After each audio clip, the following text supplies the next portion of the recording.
di sini aku akan cerita horor lagi.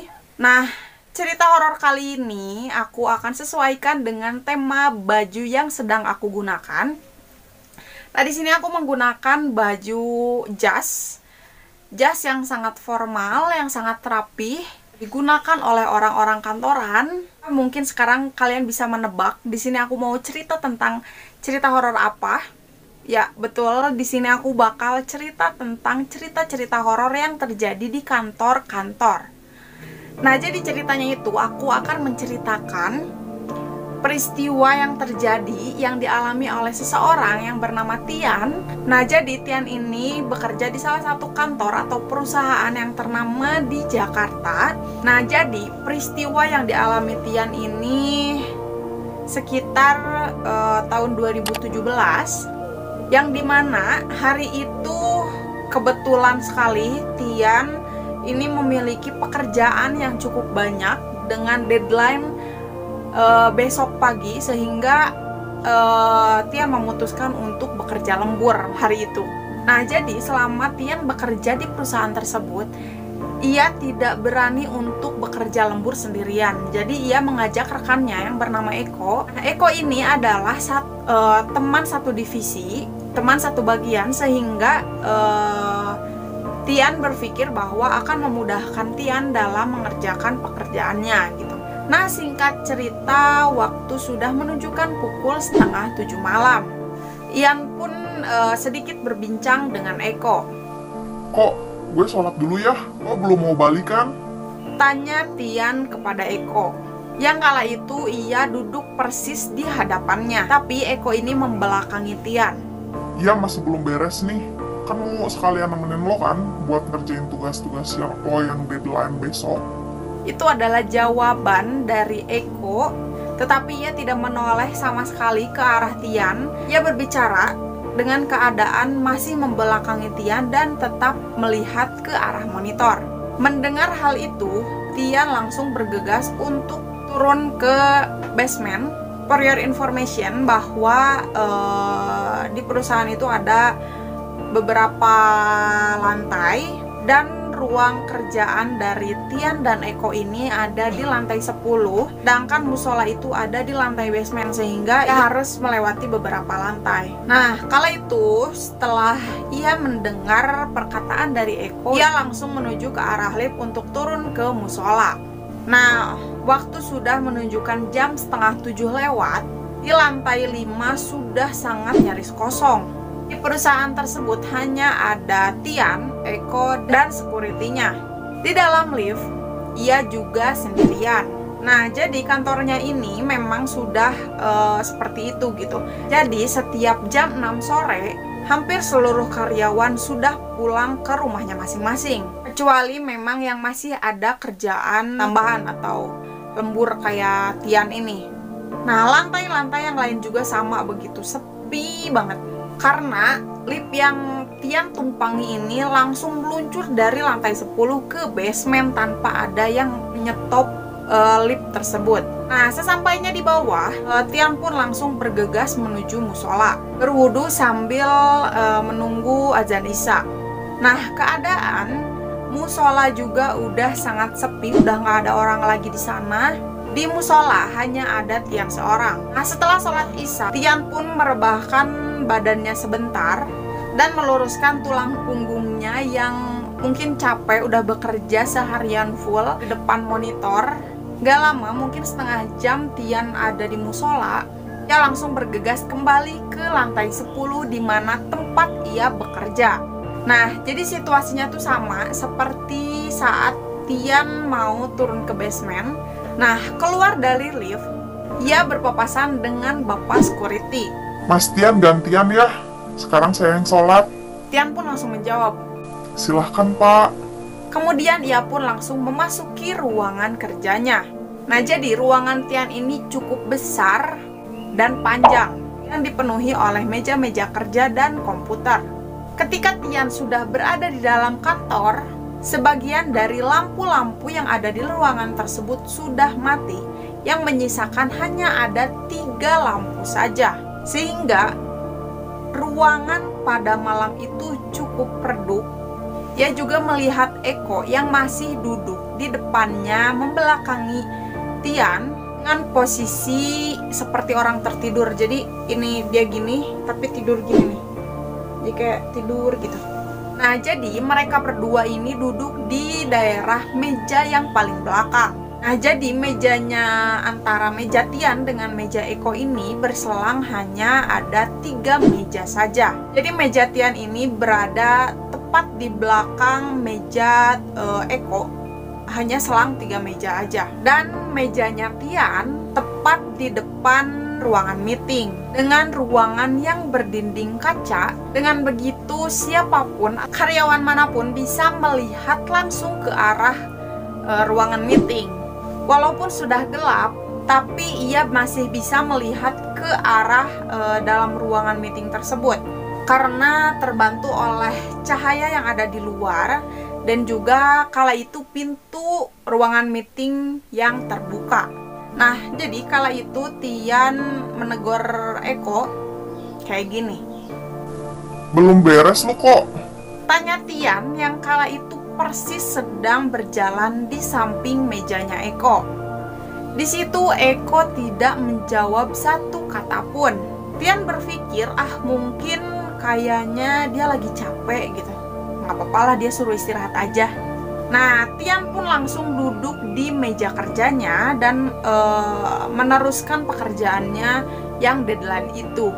Dan Tian pun kala itu tidak berani mengajak bicara atau ngajak ngobrol Eko karena dia pikir mungkin Eko lagi capek, kasihan gitu. Nah, setelah itu Tian fokus mengerjakan pekerjaannya, jadi nggak bisa ke distract dengan suara apapun, keadaan yang bagaimanapun gitu. Jadi dia fokus ke depan layar, ke depan monitor mengerjakan kerjaannya yang deadline kala itu. Nah, singkat cerita, sekitar jam setengah 10 malam, konsentrasi Tian pun akhirnya terpecahkan. Pecah buyar gitu guys, udah nggak konsentrasi lagi. Ketika tiba-tiba pintu lift terbuka. Gak lama kemudian keluarlah sosok dari lift tersebut.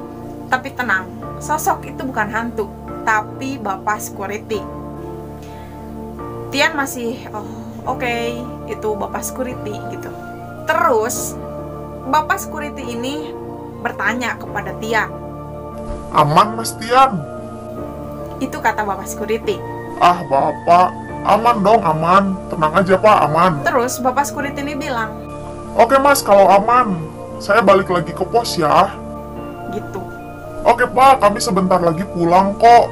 Nah, di situ percakapan sudah selesai dan bapak security pun turun ke bawah untuk mengecek ke lantai-lantai lainnya.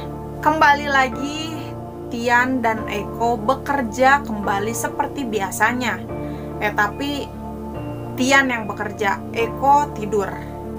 Dengan posisi yang masih seperti ini di meja, dengan kepala yang masih menunduk, membelakangi Tian. Ya udah, dia tanpa berpikir apapun dia langsung bekerja lagi dengan perasaan yang kasihan ya Eko gitu, bela-belain nemenin gue kerja lembur ampe ketiduran di kantor gitu. Di situ dengan perasaan yang cukup tenang dan happy, Tian pun mengerjakan tugasnya yang deadline kembali.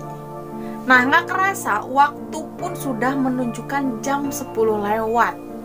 Yang kala itu udah larut malam banget buat mengerjakan pekerjaan yang Tian berpikir gitu.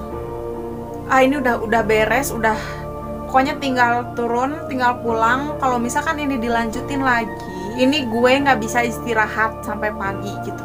Ya akhirnya Tian pun memutuskan untuk pulang dan membangunkan Eko.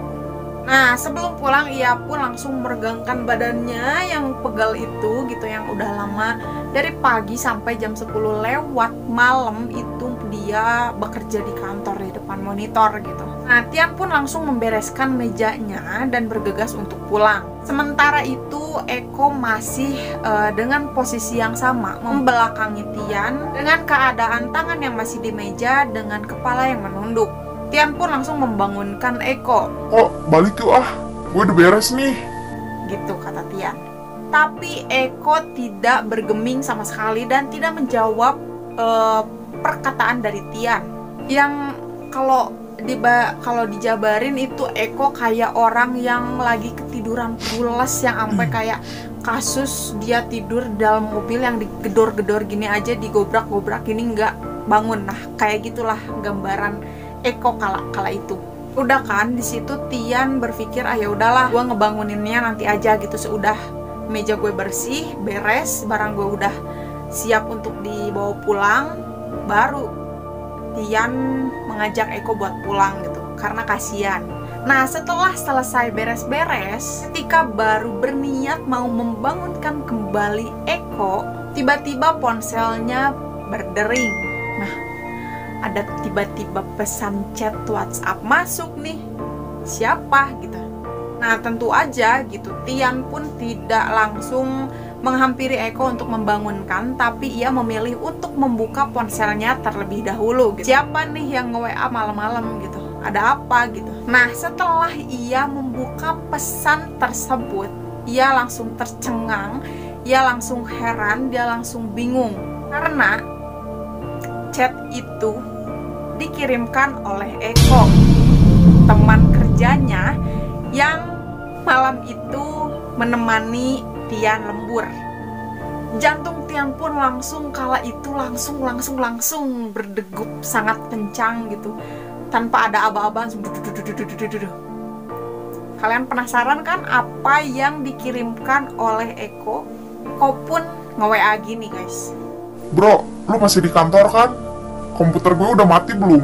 Kalau belum mati, gue boleh minta tolong matiin nggak? Soalnya tadi gue buru-buru pulang.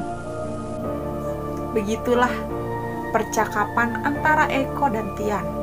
Sambil tangannya Tian gemeteran, ia pun langsung menjawab WA Eko. Komputer lo udah mati sih. BTW, lu pulang kapan? Tian pun menanyakan karena kepo gitu. Dari kapan sih dia pulang? Dan Eko pun menjawab, Gua pulang pas tadi lo turun ke bawah mau sholat. Karena istri gue udah nyuruh pulang cepet-cepet. Jadi sorry ya, gue nggak nemenin lo lembur. Gitu Eko bilang. Tian pun gak menjawab WA dari Eko. Ia pun langsung memasukkan handphonenya ke dalam tas. Ternyata Eko sudah pulang meninggalkan kantor dari jam 8. Terus siapa yang dari tadi duduk di depan Tian, yang wujudnya sama banget kayak Eko, temen satu divisinya. Laki-laki tersebut menggunakan kemeja berwarna coklat, persis seperti yang sedang Eko gunakan pada siang hari.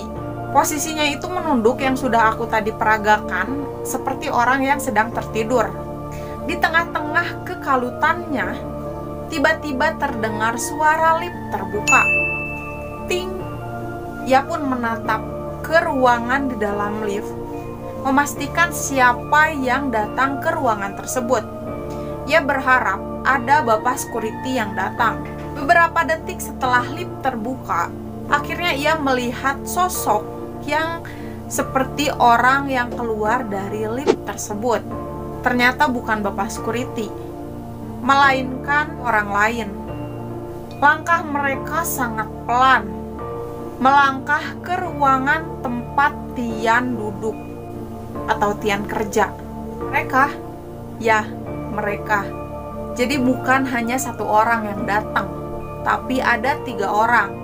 Tian pun yang kala itu duduk di pojokan ruang tersebut hanya bisa diam dan berdoa, sambil terus memperhatikan pergerakan dari ketiga orang tersebut. Siapakah mereka yang sedang melangkahkan kakinya ke arah ruangan Tian bekerja gitu? Setelah Tian perhatikan, nyata ketiga orang tersebut adalah 2 laki-laki dan 1 perempuan.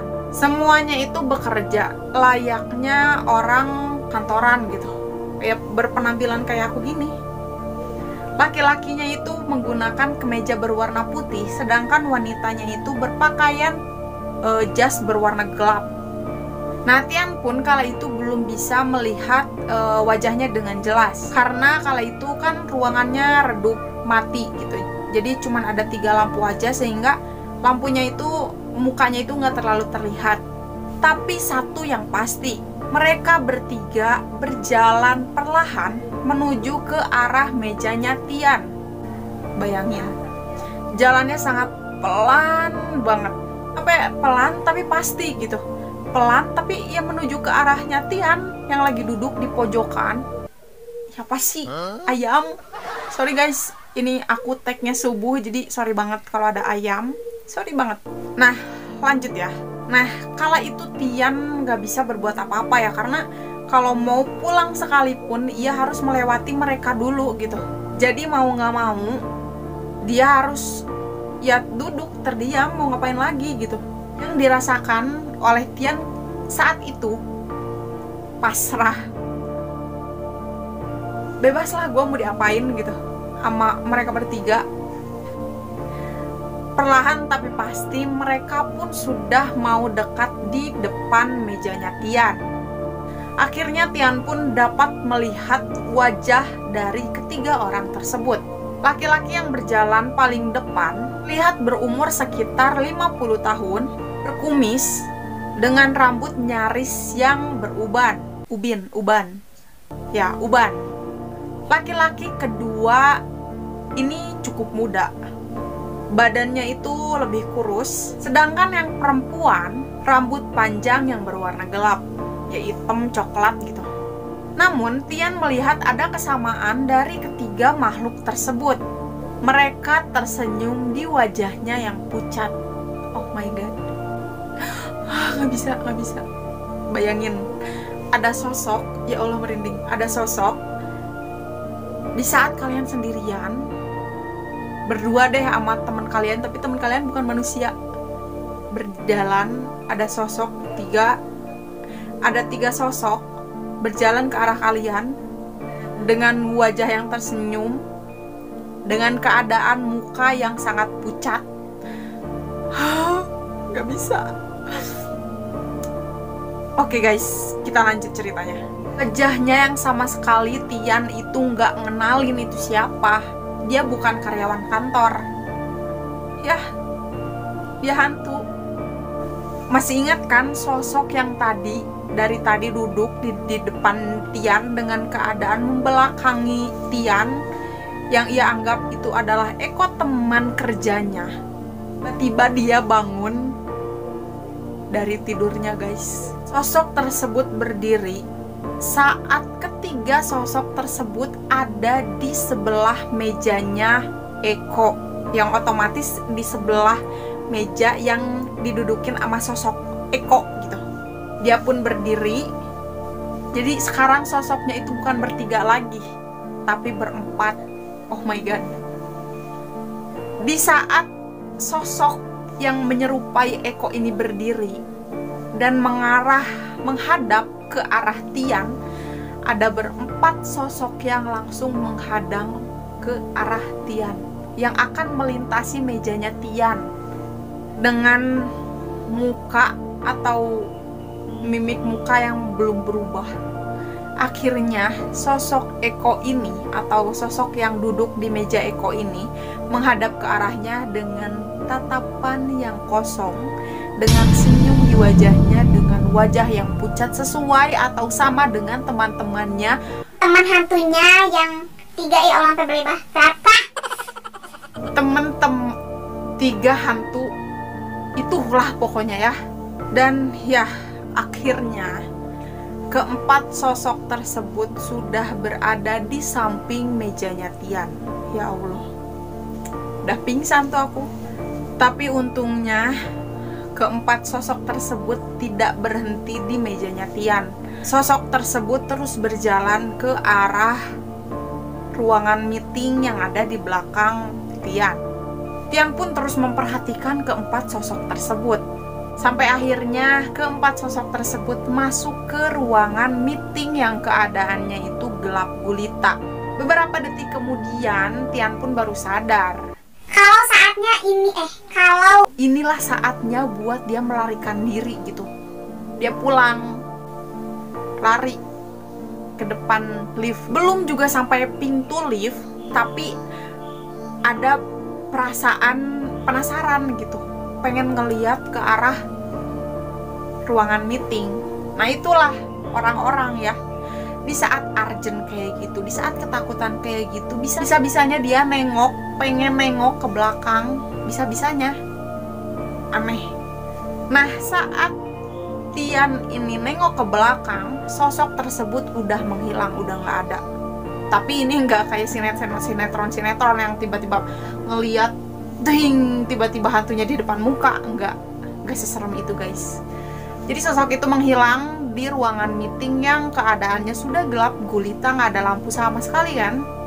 Nah akhirnya Tian pun langsung bergegas cepat-cepat turun ke lift.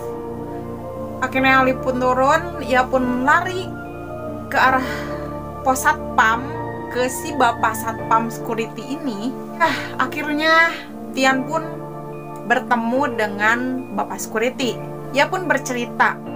Tiba-tiba bapak security ini bilang, "Iya mas, kok mas tumben-tumbenan mau kerja lembur sendirian, makanya saya cek ke atas mas," gitu. Makanya tadi saya bilang, "Mas aman?" Ya saya karena nggak yakin kalau mas di situ sendirian gitu. Nah begitulah singkat percakapan antara bapak security dengan Tian.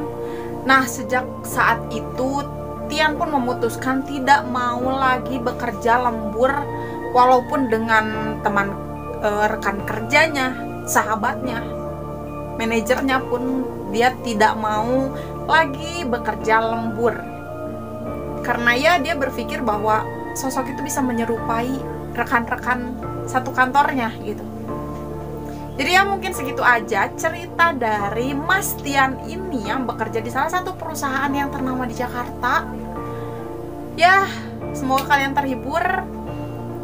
Dan buat kalian yang kerja di kantoran, waspada, hati-hati, lebih seksama, lebih bisa memilih atau lebih bisa membaca keadaan gitu. Ya mungkin gitulah, karena sosok-sosok seperti itu bisa menyerupai dari lingkungan kita gitu, teman-teman terdekat kita. Ya mungkin itu aja ceritanya. Kalau kalian suka sama video ini, jangan lupa kalian like, comment, dan subscribe ya, dan juga jangan lupa share ke sosial media yang kalian punya. Sampai ketemu di cerita horor selanjutnya. Bye bye.